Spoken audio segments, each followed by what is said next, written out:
I need something. Brain, some help. All right, just start, would you? Look at there. Piece of cake. It took 3 days. Oh, man.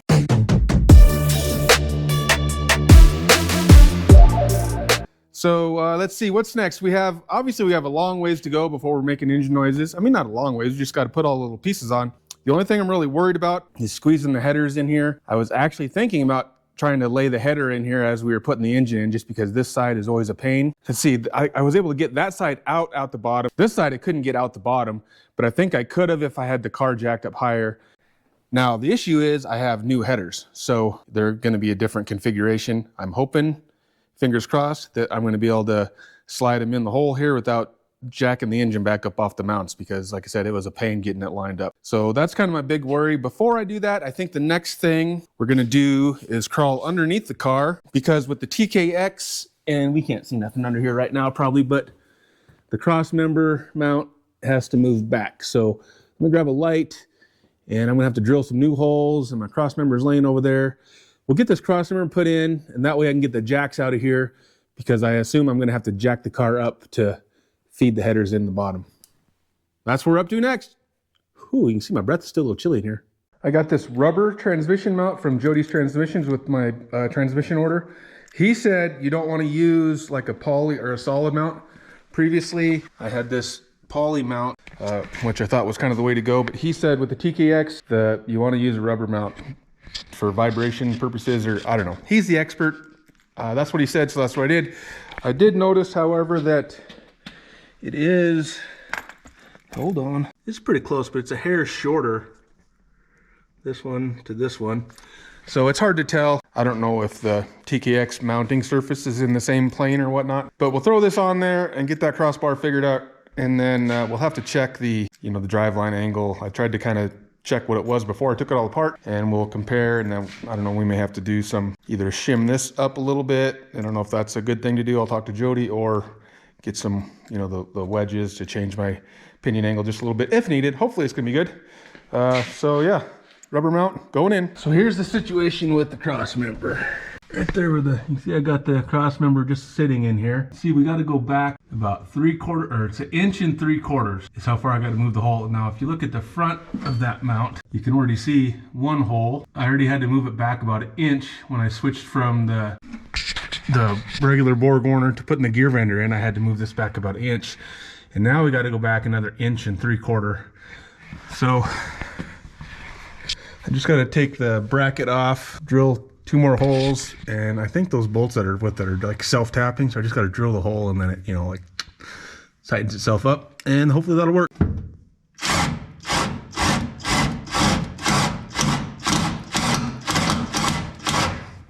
Nothing like hot metal shavings to the face. Whew.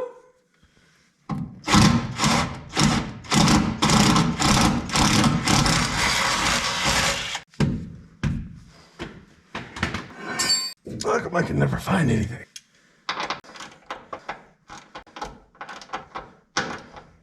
I wasn't joking about saying I think I broke my rib. I mean, it's a little painful doing this, crawling in and out of the car. Price you pay, I guess, right?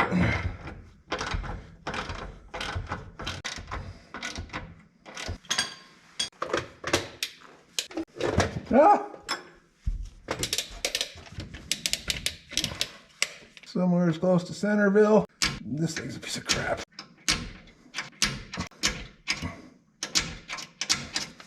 Ah, you're kidding me. I don't know what the dealio is with this thing. It clicks one time, then I gotta take it apart, take the spring out, put it back in, then it works again. I don't know. Harbor Freight for you. All right, I had a small drill bit. There it is. Big drill bit.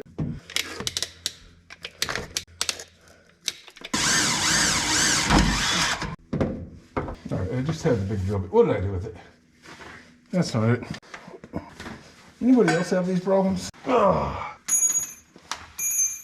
I knew it was somewhere, and I was right.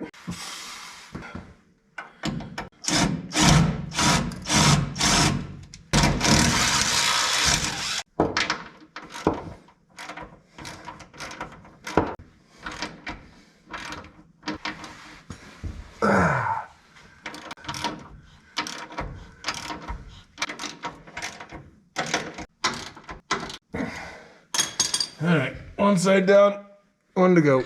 Transmission cross member is in. I don't have it tightened down yet. I don't know if it's the way these motor mounts are. It was the same way with my old transmission. When you measure the tail shaft of the transmission, it's slightly off to this side. So I always try to crank it driver's side and get it in the center of the frame rails. Either the engine mounts are a little bit off and it tilts a little bit, or maybe the frame rail measurements are exactly the same. I mean, it's like I try to yank it a 1/4 inch that way. It's probably all doesn't really matter, but I was trying to, I was measuring it, and it said it's the same way as it was before.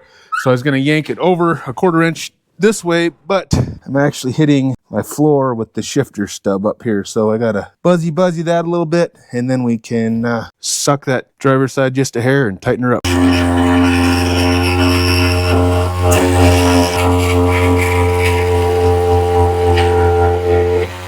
We got a little clearance all the way around now. Now this shifter stub out, I think I mentioned is, I think it's, and I could be wrong on this, but I think it's like Jody's design from Jody's transmissions.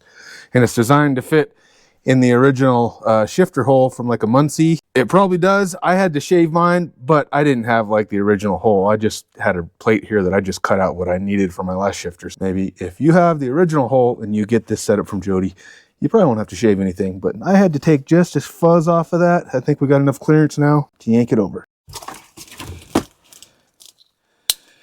Transmission cross member is in, and even though this is just temporary, I mean, I'm not really ready for this yet. I got other stuff to do.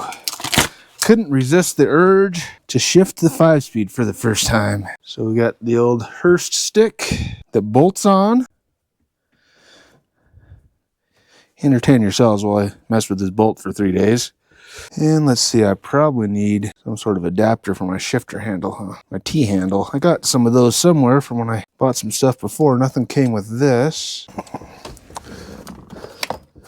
All right, I'm gonna go with the old T-handle again. Looks close to the same size. Maybe it'll just go on there. This has got some sort of rubber cover on it.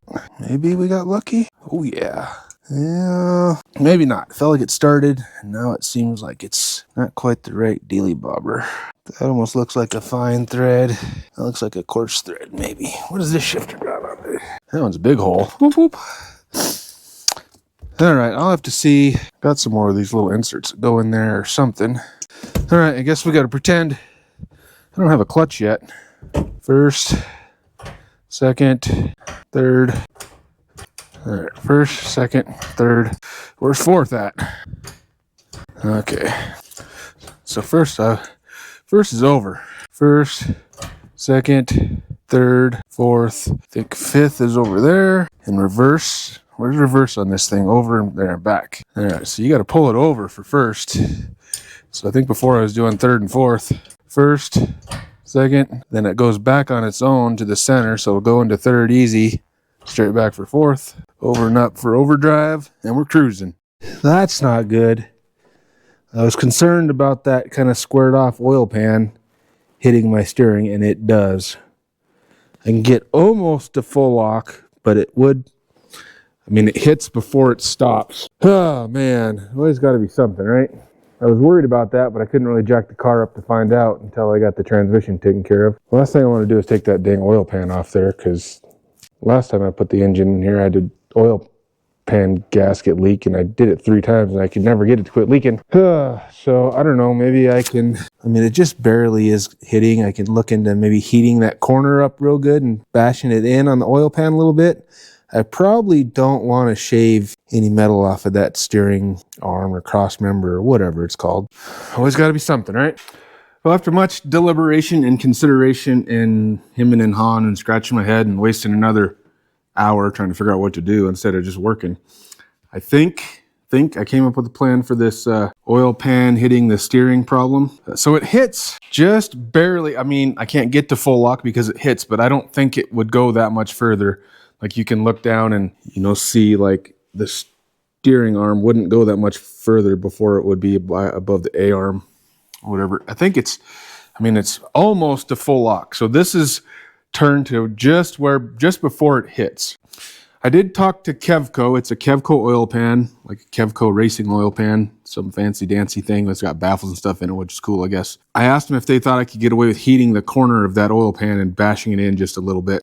And they thought I probably could get away with that and it wouldn't be a big deal. So that's an option. I don't really want to do that if I don't have to. And like I said, I think I'm just barely not getting to full lock. So I turned the 57, and you know, that's how far the tires are turned full lock, or as far as it'll turn.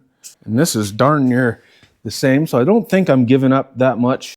So what I found out is I have CPP tubular control arms on here. I don't have any kind of steering stop. They didn't come with any kind of steering stop, but they do make a steering stop for this lower A-arm. It looks like it bolts on right here where the, can't get under there. Use these two bolts where the ball joint, is that what that is? I don't know, my brain doesn't work like I said before. Bolts on right here, and it has a little arm that stops, hits and stops this guy. So I think what I'm gonna do first before I tear into the oil pan or whatever, I'm gonna buy those steering stops and set it so it stops just before it hits the oil pan. And then, you know, go out and drive the car and make sure I have enough steering. I don't think I'm giving up anything really, you know, the very tightest turn. Hopefully that's gonna work. I don't wanna bash it in. I obviously don't wanna mess with the grind on the steering, you know, cross shaft or whatever it's called. And just always gotta be something, but we'll go with that plan because I was kind of stuck. Like I don't want to put the headers in if I got to figure out what to do with that oil pan, or if I'm taking, you know, but I think I'm going to go with that plan and just keep moving forward and hope that it works. So headers are next. New headers, baby.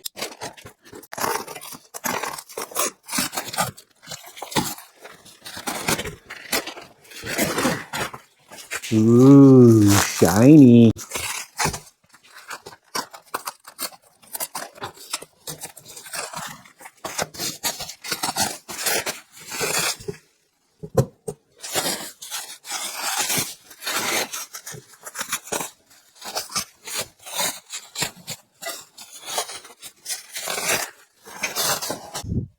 All right, Patriot exhaust products headers, ceramic coated, and these are not going to hang down.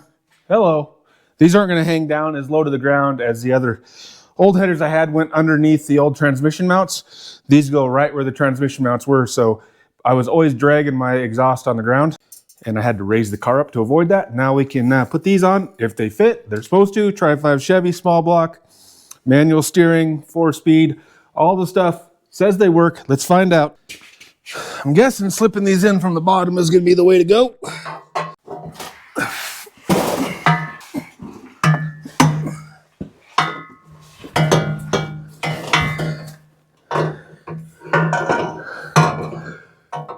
Oh man, like butter. All right, so they definitely fit. Only problem is I don't have anybody to hold them in place. Well, I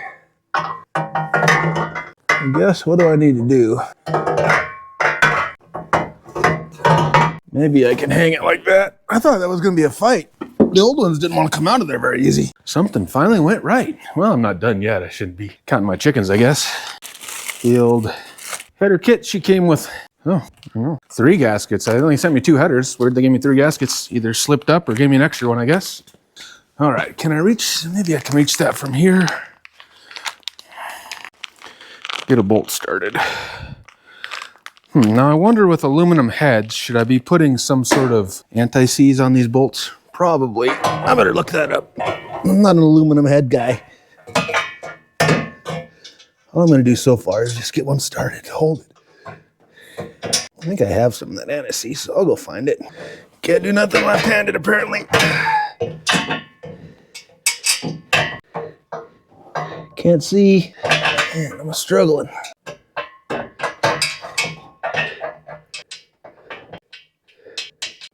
What the tarnation? Switch hands. This is embarrassing. All right, I'm still struggling. I figured I might as well if I'm... God dang it. Drop the bolt. Might as well try to get a gasket started in there because otherwise I'm going to have to take it apart and put a gasket in there and struggle again.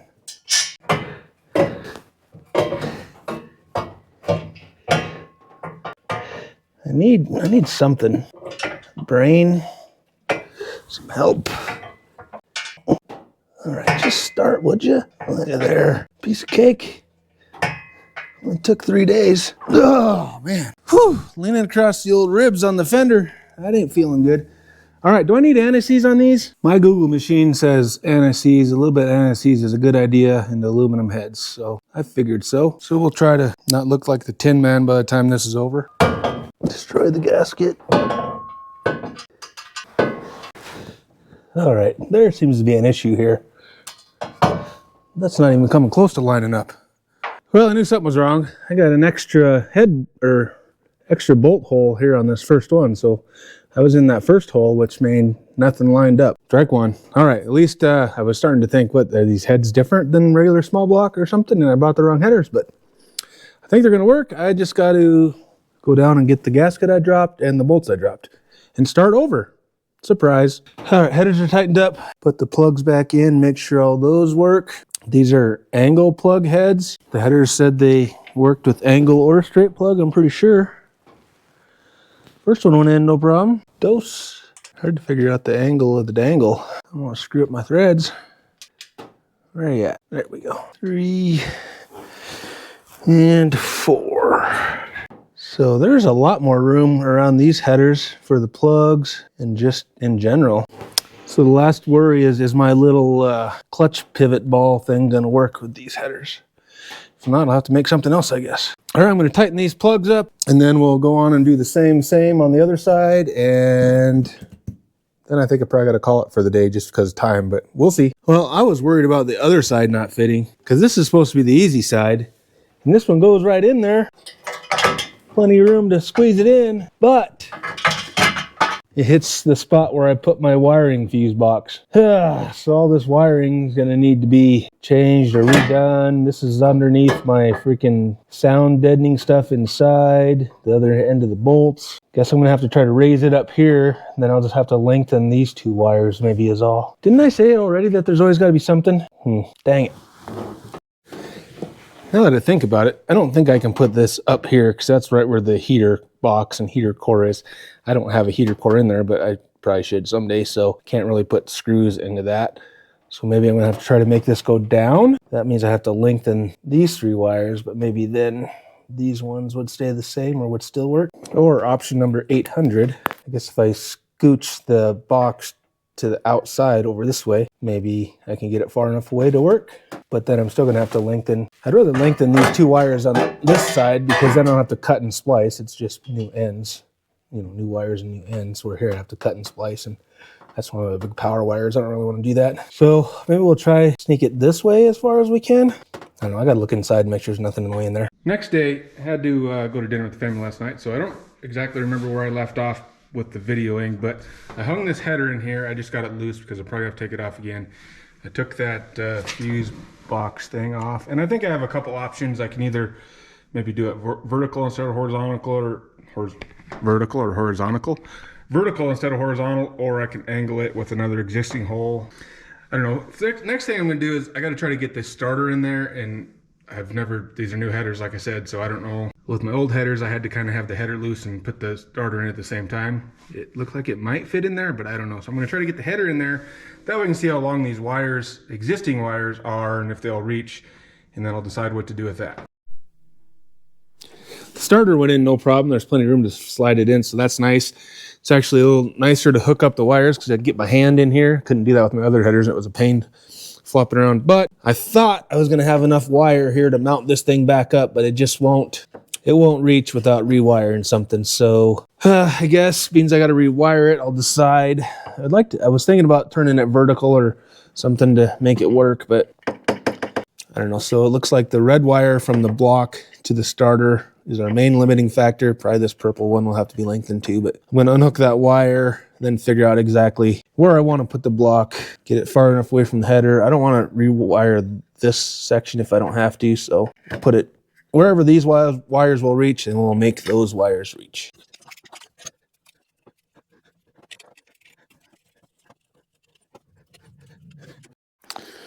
All right, for once I had everything I needed to fix this problem. I had some leftover 6-gauge wire and some ends and everything else I needed from my American Auto Wire kit from when I wired the car.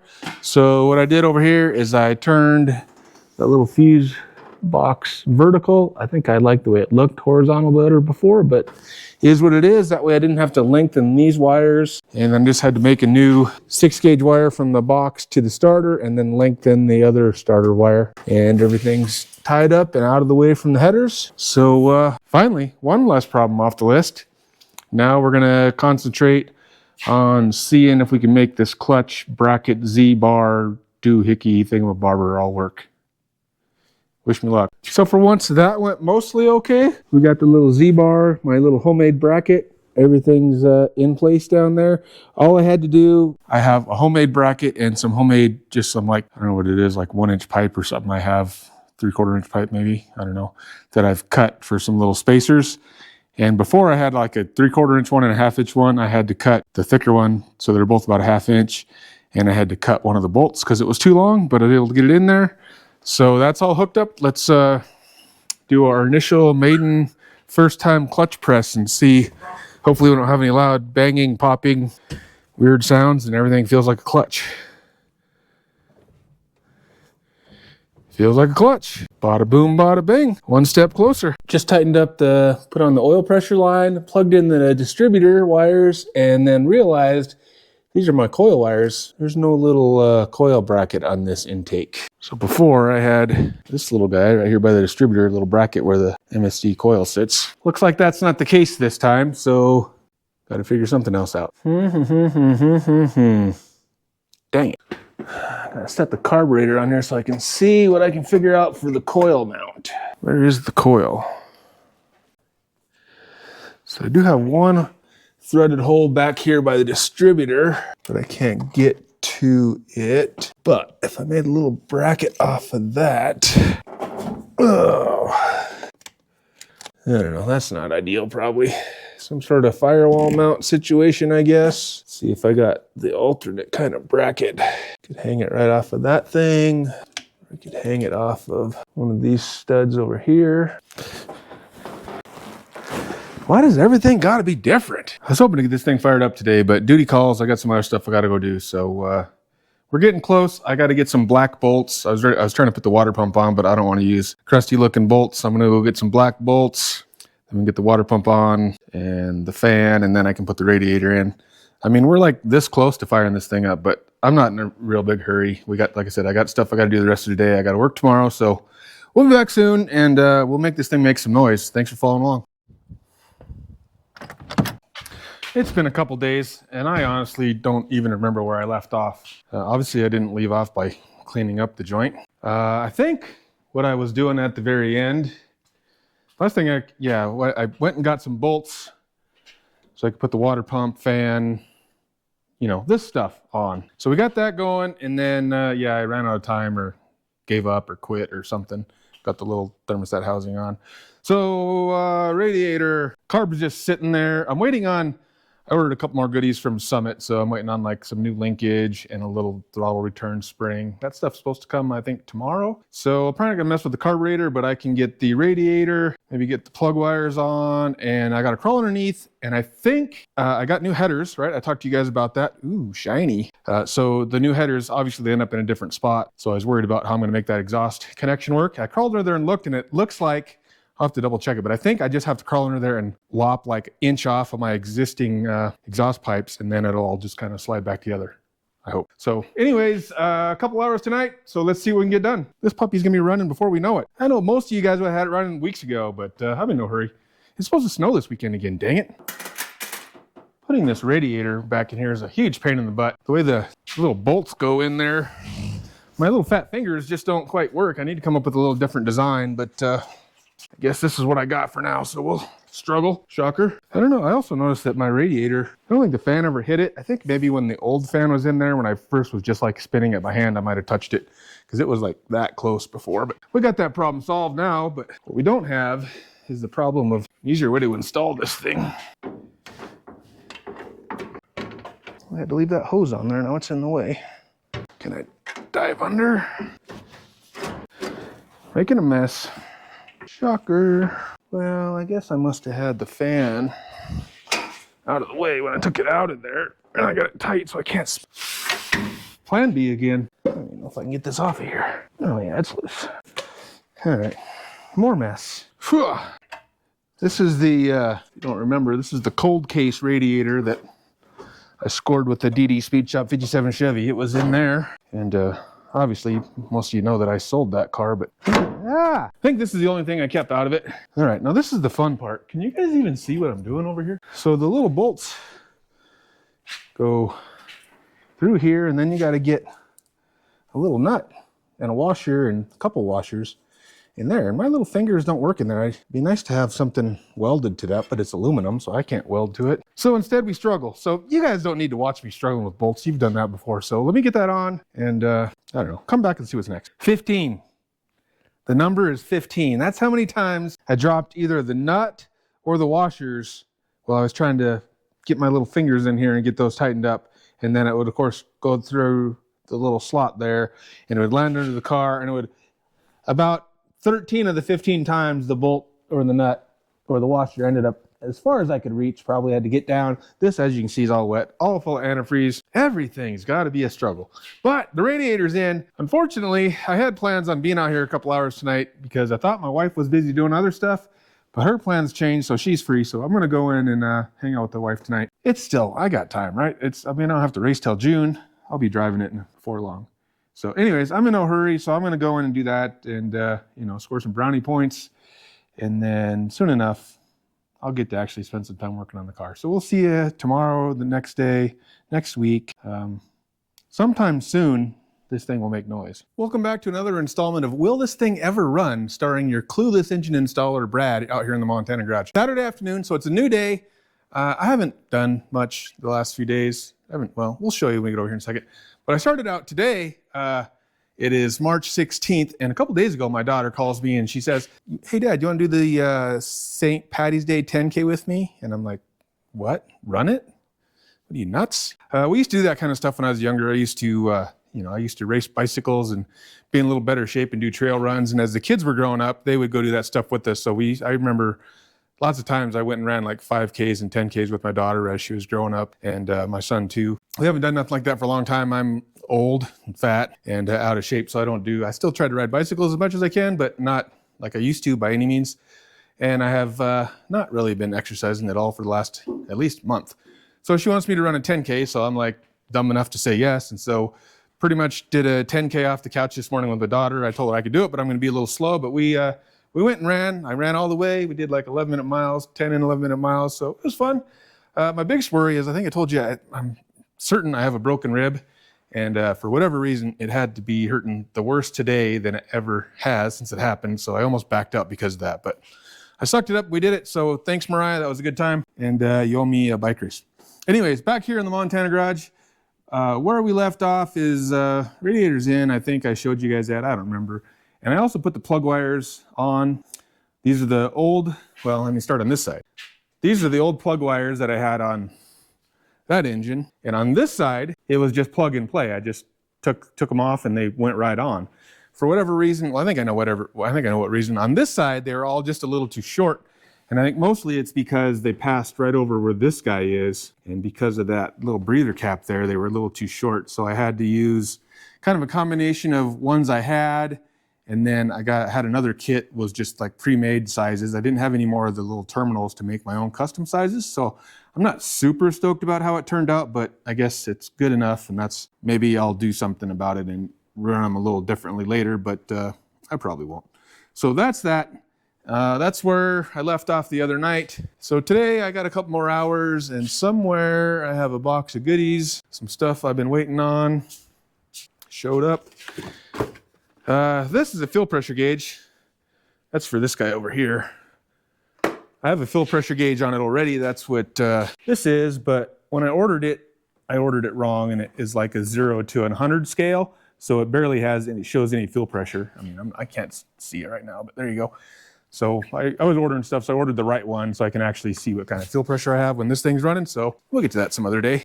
Stuff for the 55, single bolt coil bracket, because that intake doesn't have a coil bracket mount. So I got to figure out how to mount that. This is like a little return spring thing for the carburetor. Those are wrong. And what is this? Oh, a little different kind of version of some throttle linkage. So today we'll mess with the carburetor. I have to crawl underneath if I can because of my rib and try to cut the exhaust a little bit and put the mufflers and cutouts back on. And then we have some wiring down to the transmission. There's like a neutral safety switch and a pigtail for the backup lights or something. So I got to figure that stuff out. And then, I mean, this thing's really ready to fire. I don't know if I'll fire it today or not, but we'll get there. I don't know if you can hear, it's freaking windy as heck out. We got another storm coming in. So this thing, and I don't have a drive shaft. The drive shaft was supposed to be done this week. I called them Friday. They said now Tuesday or Wednesday. So now it's probably next weekend before this thing's ready to be on the road just because of the drive shaft. So like I said, I'm in no hurry. I'm just trying to make sure I do everything, get it all right. But maybe at the end of the day, or if worst case scenario tomorrow, we'll see if this thing can spark to life. So let's start messing with this carburetor and coil. So the carburetor for right now is just sitting on here. So that's easy to get out of the way. Use this hand because my rib is broken. All right, so first thing I guess is coil, because we can do it while the carburetor's out of the way. So this is what I had before, it mounted kind of down here. There's no mounts on this intake for it, so that guy's not going to work.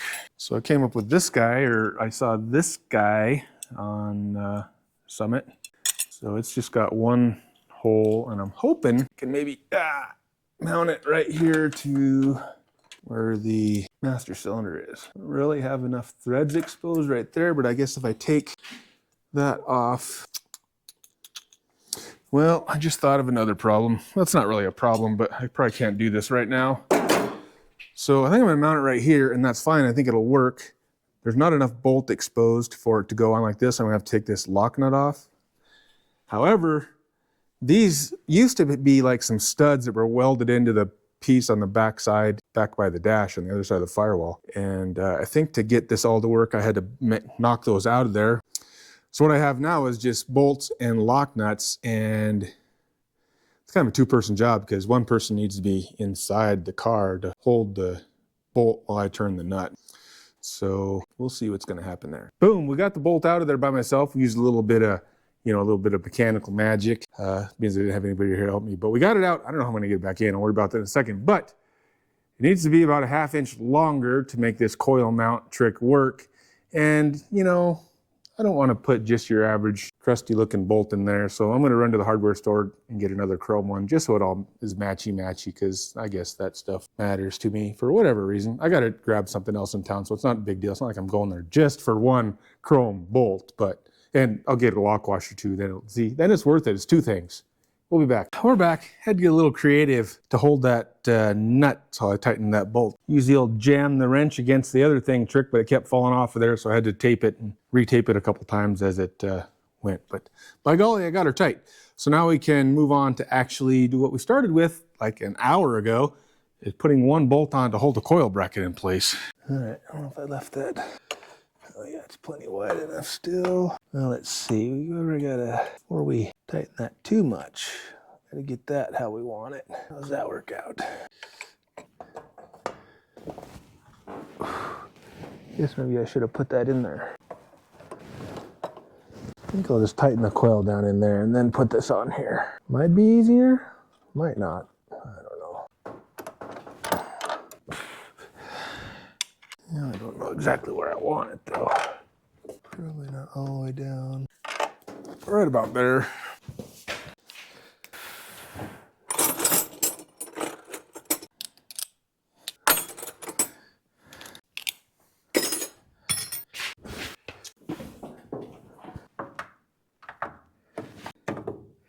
Yeah, and that's what I was afraid of with that. So in order for the bracket to hold the coil tight enough, I had to remount the bracket a little bit more so it would actually fit on the stud. But now it seems like it does. And we just got to see if we can get the nut and bolt on there without dropping these ones 15 times. Unlikely. I did it the first try without dropping it. Ooh, might have got lucky. All right, now what are the odds of being able to tighten it? Not good. Guess we can get her a little click at a time. Huh?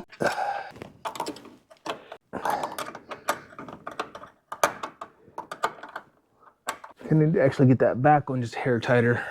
but for now that'll work. And I think, oh, god dang it. Thought my coil wire was still gonna work. Hopefully these will work at least, right? I don't remember if I looked at these, but I'm gonna assume I got an orange one and a black one. Orange must go to positive, right? I'll double check that. All right, let's see. Positive, they will work, but I think I need to separate my zip tie. All right, we'll get this hooked up and we'll be back. Man, I have never struggled so much with one bolt bracket in my life. First, it was harder than heck to get the stud back in there because you got to have somebody inside the car and somebody outside the car, and I'm only one person, so the wrench kept falling off, whatever, that took forever. Then I got it in there, and then I had to remount the bracket so that it would get tight enough. Then I put it in, and then I realized it was better to spin it around so that the wiring was better. I wanted positive on this side, so I'd take it back apart and do that. And then the coil wire would barely not fit, so then I had to take it back out and ream the bracket the other way so it would scoot to the inside as far as possible and put it back in for the like 800,000th time. So onto the carburetor. I wanted to do the exhaust, but my rib is freaking screaming. I had to keep crawling in and out of the floor of the car there to get to the inside under the dash, tighten that bolt up. I hardly get in and out of there, up and down on my back, so I don't think I'm going under the car and working on exhaust today. But we're gonna try to get this carburetor installed and figure out this little bit of linkage stuff I bought and see if all that's gonna work. Hopefully it's not gonna fight as much as that stupid thing did. Need some more fingernails.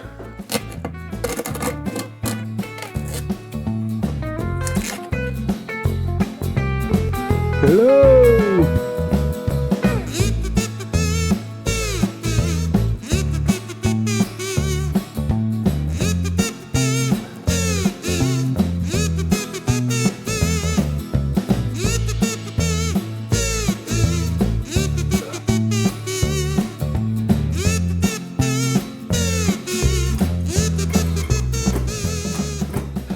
All right, I got this little throttle arm kit from Summit, pretty adjustable. Seems like it works pretty good.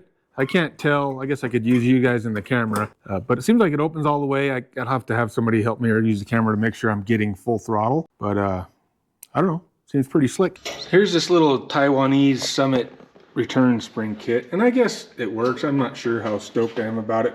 I have it partially installed because I was seeing how it was going to work. I had to do it a little different. You know, this little arm here is in the way, and I'm using the throttle down here. On their instructions, the throttle cable and then all this stuff is all incorporated into the same thing, but that didn't work for me. So, I mean, it works.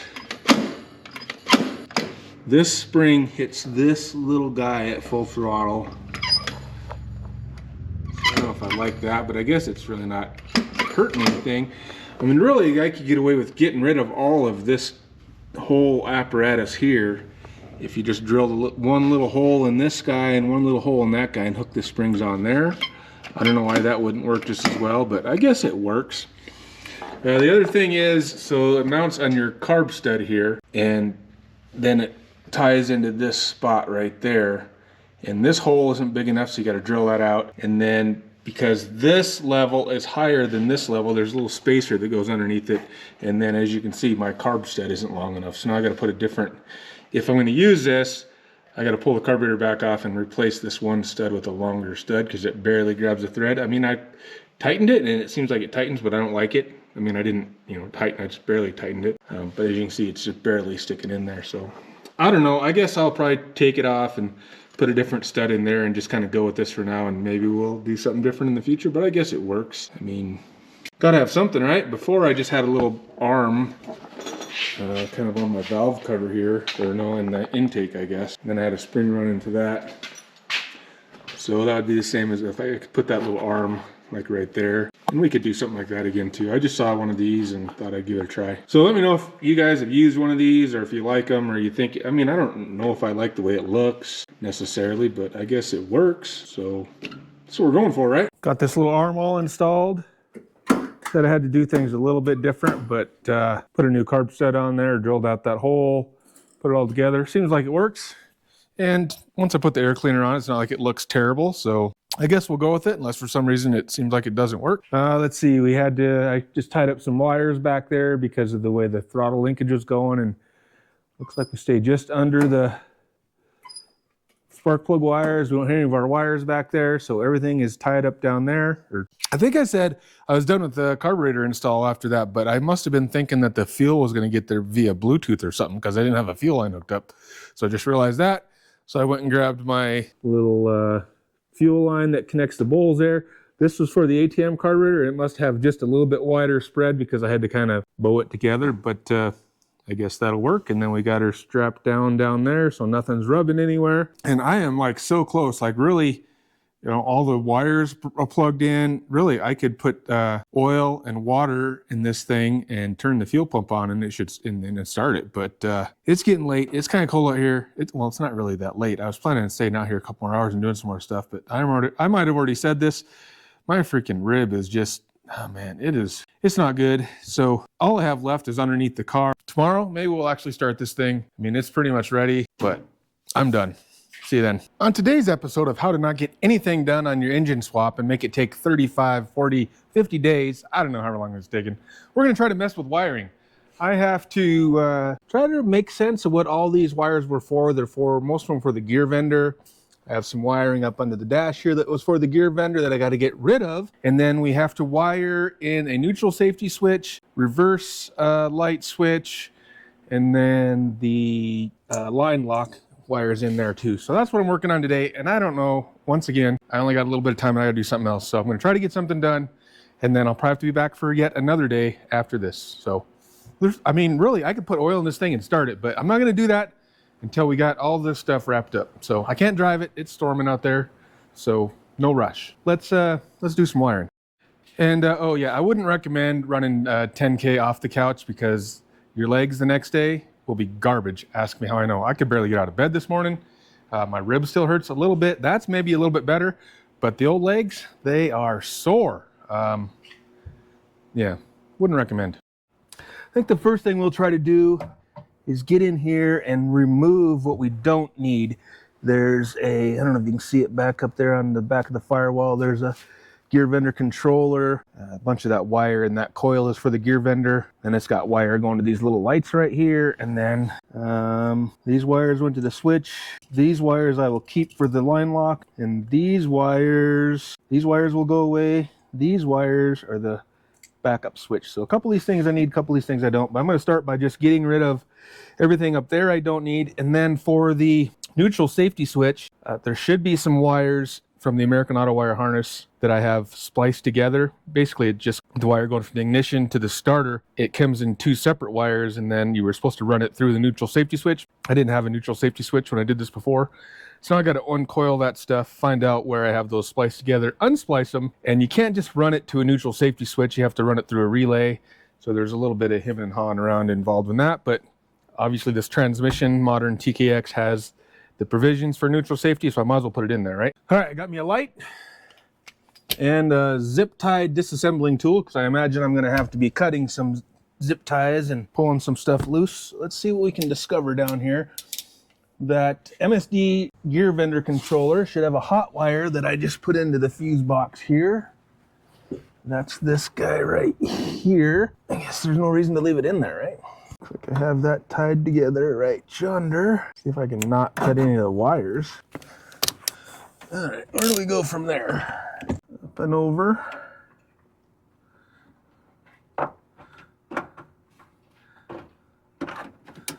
All right, now we got another wire. Where does this guy? Looks like a ground. It's black. I just screwed into the dash here. I gotta figure out where this one goes. Yeah, so that's screwed into somehow where this screws on. Let's see if we can leave that until we get up to go get a screwdriver. All right, well, you guys get the gist of this. Tracing down some wires, unclipping them, unbundling them, and we'll pull that module out of there and see what we can figure out. Be right back.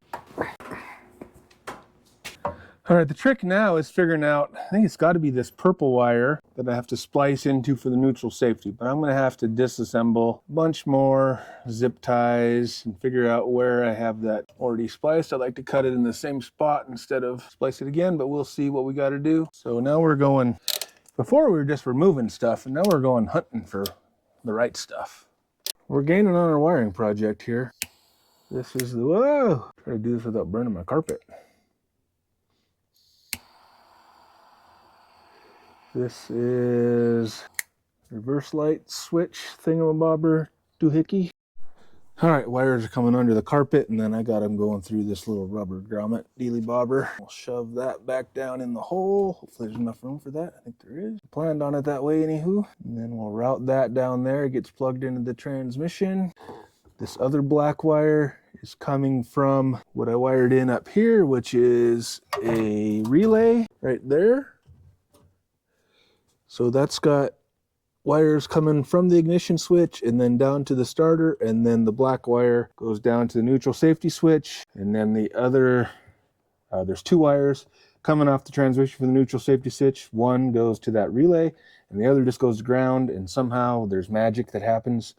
And then if you're in neutral, I mean, I guess it's not really magic. If you're in neutral, it completes the ground, which completes the circuit in the relay, and then it allows it to start. If it's not in neutral, the circuit's not complete because the ground isn't there, apparently. So hopefully I did it all right. I still have to get one more wire end that I can't find. I got to scrounge around see if I can find it. I want to try to make that pigtail down there. I don't have like the TKX plug-in, so I'm just going to cut that off. The wire that goes to ground, I'm just going to ground into the transmission cross member. I'll tap a little hole, and so that'll be removable. And then the wire that comes up here to this black wire, I want to put some sort of plug end on it so I can unplug it without having to cut the wire. So I have, I think I got a bunch of female plug-in connectors like these guys, but I don't have any more of the male, or I got to go find one. So that's what I'm doing now.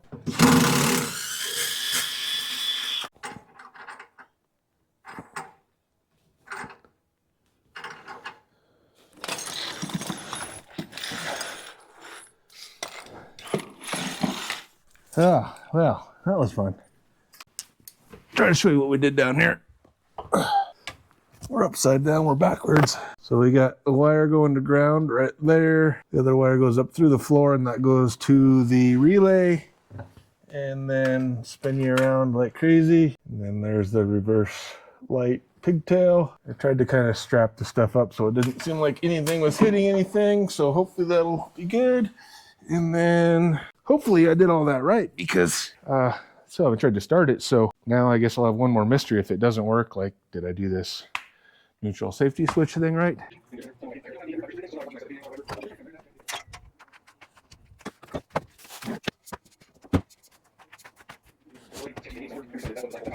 Well, bam, shiny new drive shaft. Hopefully I made it the right length. I am so close, I can taste it. Now I got a drive shaft. Unfortunately, it snowed again this morning, so I'm not driving it anytime soon. I still got a couple things to do underneath the car. Got to cut the exhaust and get the mufflers back on there. I got this little speedometer gear, and I actually got a speedometer cable for the car. So I got to figure out, I've never had a speedometer in this thing, but 55 Chevy squeak, where's it at? Oh, and I got a new boot for the shifter. We're not going to put that on until we know all the wiring works, but. So these are the last couple things I'm messing around with. And then tomorrow is going to be the big day, I hope. Here's the cable. So now I just got to figure out, I've never had a speedometer in this thing. Does anybody know how to get this thing from in there under the dash to down to the transmission? Probably is supposed to go through some hole I welded up. Looks like I got to consult the old Google machine and see how to route this thing. Also, what's the best way to zero the odometer? Can I just buy new numbers, or is there some way to do that? I mean, that's a lot of, I don't know what numbers they're on, but they're a long ways from zero. Guess I don't have to, but I'd like to start at zero. Well, I was correct, kinda. I didn't necessarily weld the hole shut that it went through. What it looks like in a 55, it went through this grommet right here where the main harness went through. With the updated wiring, they give you a plug that goes right here, which I see is came loose. So it can't go through there. So obviously I'm gonna have to drill, I'll probably just drill a hole. I'll get inside and see where I'm at, but drill a hole below it or beside it. And then it seemed like from the routing, it comes out of there, then it fishes through that little hole and goes down along the frame and to the transmission. And I don't know if might have to get some little clips to clip it in place or something. And then I'll have to see, I don't know if I have to take the dash cluster out of there or what to get it hooked up. So more investigating. I had a few rubber grommets. Whoops, one got away. Now I have one less rubber grommet in the old electrical bin, but none of those seemed to work. So I ran to the hardware store and I grabbed another one, and it's got to be big enough to go over that guy, but then small enough to, you know, grommet around that guy. So I figured you're going to have to cut it anyways. They didn't have the perfect fit, but I found this little guy, and I did a little rubber modification. Being it was a hair big, means I had to split it anyways. I took a little extra notch out of it, and well, bam, that should do the trick. So we'll go over here to the car. Or I think originally it came through this grommet right here. So I have another hole right there. So I'm just gonna kind of mimic that, or Siamese or mirror, whatever the word is. And well, I got to stay away from this bracket. So I guess maybe I'm not going to be able to mirror or Siamese, but there's nothing else behind there. So we're going to go right there. I think that's gives me enough room to make the hole big enough and stay away from that bracket. So we'll punch a hole through there, stick this guy in there, run the cable through, and well, bam, we'll be in the money.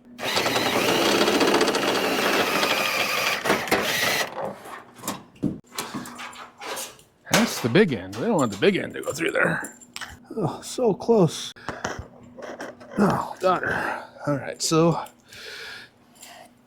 let's wait for the cable to get through. Now let's see if our hole is going to work with our rubber fabrication that we did. Look at there. I should probably be up for some sort of rubber fabricator of the year award for the way I made that grommet fit in there. Master craftsman for sure. Moving on to the exhaust, looks like we have 28 inches, the length of what I got to put back in there. So I'm going to say I need a 26.5-inch opening, because if that pipe ended right there, that would give it room to get under the clamp. So I'm looking for 26.5, and I have 24 3/4. So I got to get a marker, maybe a piece of tape, put a mark on here, and then either death wheel or sawzall, or see what I can do to shorten this pipe up a little bit. Got a line on a piece of tape where I want to cut her. See what happens.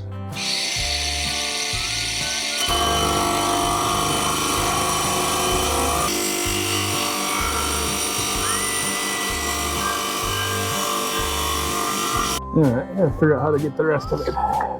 What happens if I come in here? Bright light. That don't seem to work. What about...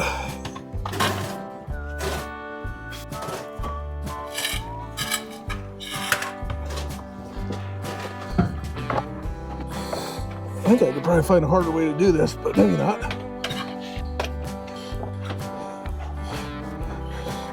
I can't get there from here.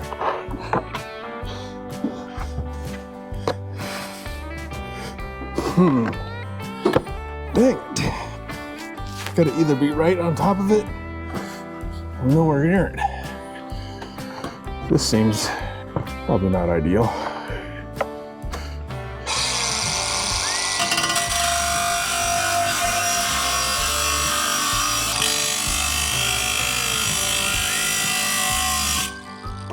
Get the light on this side, apparently. Yeah, one little tiny bit. Guys are done.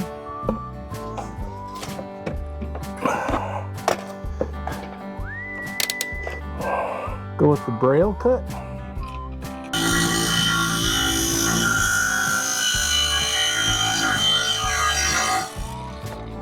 Must have missed a little bit. Or maybe just didn't go far enough, I guess. Yeah, missed a little bit. So much for a nice square cut. We got a nice cut. This is not a nice square cut. Or something like that.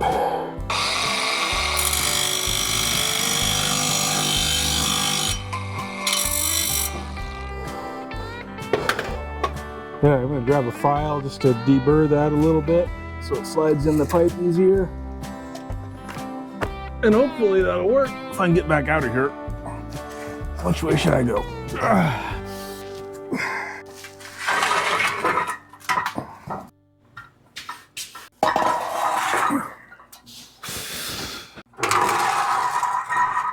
All right, now hopefully this is gonna be the right size, but the issue I'm probably gonna have,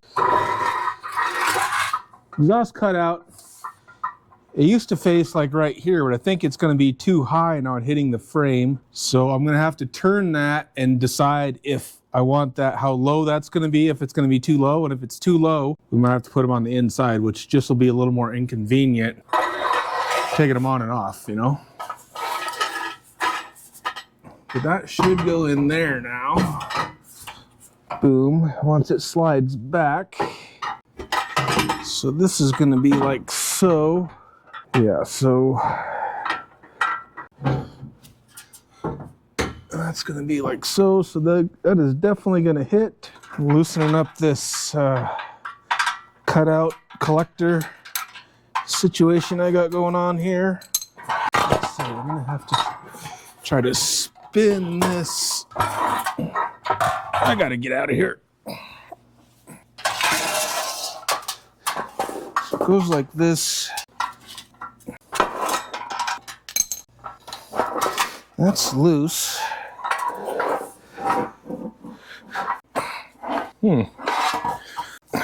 Loose, but don't want to spin action. Wasn't expecting that. All right, we got to go back to the drawing board on this deal. All right, I got one side done, and you are never, ever in a million years going to believe how freaking hard that was. I bet you I've been messing with that for 2 freaking hours. I thought I was just going to hack the pipe and put this stuff back together, but apparently I tightened these clamps up too much before, and then I can't get the new pipe, you know, I can't get the pipe back in there. These ones are so tight I can't hardly twist them.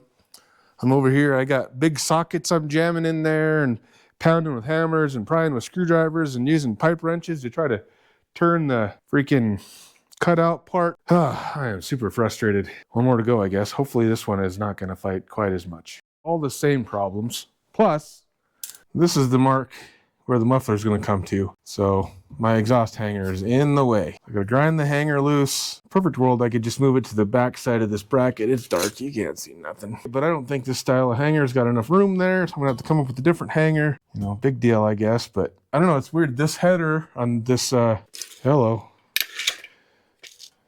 the header on this passenger side is further back, apparently. I knew it was a little further back because the heads are kind of a little, you know, offset or whatever up there. But yeah, this hanger is in the same place on this side it is on this side. It wasn't even close to in the way over here, but it's got to go over here. So much for getting this done tonight.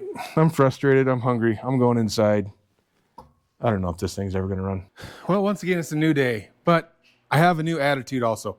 I was so frustrated last night after spending a couple hours fighting with that dang muffler, and then to find out that I have to do even more to make this side work. My little brain couldn't handle it. It just exploded, and I was like, I'm out. It's a new day, and I do have a new attitude, and I'm like, gonna get this done. I'm not sure why I have a better attitude today because, well, I'm supposed to be at work right now, and I'm not, so that's good, right? But the reason I'm not at work is I was on my way to work in the old Ford Power Stroke work truck, and the old idler pulley decided to leave the chat, resulting in shredded serpentine belt, resulting in stranded on the side of the road.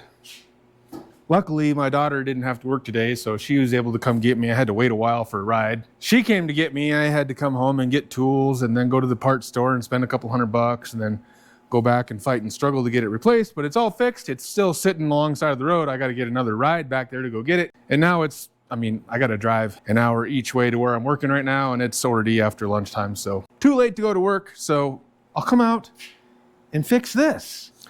Like I think I said at the end of last night, this side is a little different, so I have to crawl under there, and I have an exhaust hanger that for some reason isn't in the way on the other side, but it's in the way on this side. So I gotta grind the exhaust hanger, which I have welded to the pipe, obviously. I gotta grind that loose, cut the pipe, wrestle with this and try to get it together and try to get that piece twisted the right way so it won't hit the frame. And then, of course, try to get it back together and re-weld the hanger. And then that's it. I'll be done.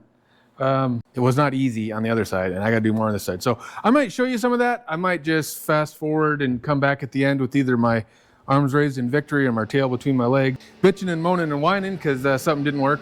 I should probably just buy a new set of these cheap mufflers because it would go together a lot easier if I just bought mufflers. And if this wasn't the only thing holding me up from starting the car, I would probably just wait for more mufflers. But once I put the mufflers on, I can start it. So let's get the dang muffler on. Hey man, how the hell you doing? I've been just fine, living life with the noose, and in my mind, all I hear is music.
All right, truth be told, that was actually not as bad as the first side. Even though I had to redo the hanger and do some more grinding and then had to re-weld it back together, it was actually easier than the first side as far as forcing it all back together. It was still a struggle. If I showed you any of it, you noticed I was still struggling.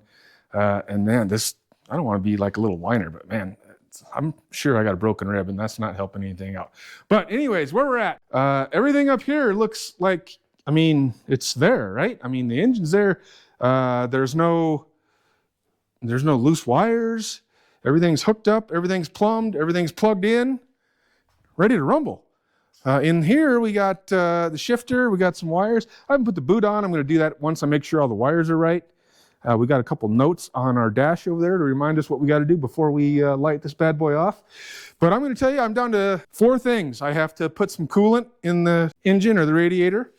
I have to put some oil in the engine, add oil. Still haven't done that yet.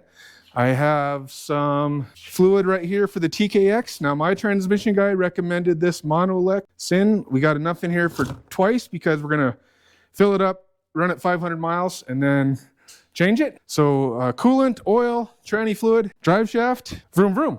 You know, before we vroom, vroom, we're going to hook the battery up, make sure none of my new wiring starts smoking. We'll ignition on, see if I can figure out if all these neutral safety switches and reverse light wiring is all good. We'll send some power to the fuel pump and check for leaks. We got to check our float level. We got to get a timing light handy because once we fire it up, we got to double check the timing. But this bad boy has been dynoed and ran, so as long as all my wiring's right, it should be pretty much turn the key, and I think it's going to light right off. But I don't normally have that kind of luck, so there could be some struggling. But we're going to find out next time on Montana Garage. I'm going to end this video here. It's getting quite long, I'm sure. I appreciate you sticking around this long. I bet you were hoping to hear the engine run.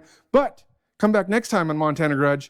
You'll see me either light this right off, or you'll see me struggle and scratch my head and try to figure out why I didn't light right off.